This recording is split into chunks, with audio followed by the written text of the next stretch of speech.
seeing is this year, because it's been so wet, the oat hasn't really got a go on about it. And also this is country that's just come out of, it's been cropped for a long time.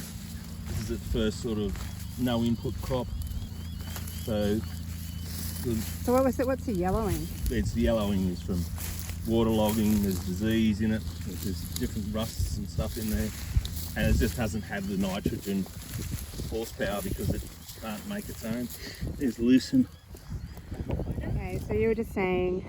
Well, we planted this naked, so it's had no fertiliser, no nothing. It's just been planted. It was planted around Easter time, and it was into barley straw from last year. There was 2 tonne of barley on it. We only probably picked up about a tonne and a bit of it because the rest of it's on the ground. Yeah, so what were you saying though? It's used to having nitrogen? It's used to being conventionally farmed, so it would have had starter applied with the seed and a bit of nitrogen applied. And what in-crop. effect does that nitrogen have on the microbes? That was the question I was asked. Oh, So well, excess nitrogen, excess freely available nitrogen turns the microbes off.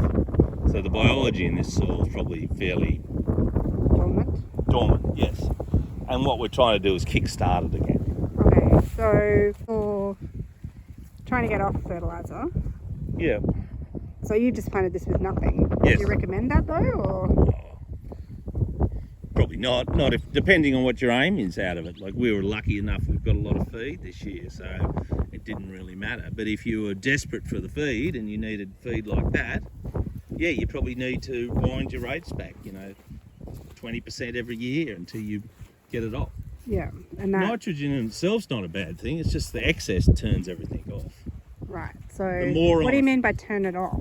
Well, all of a sudden the plant's saying, well, I don't need to give away. You don't need to trade. I don't need to trade with you.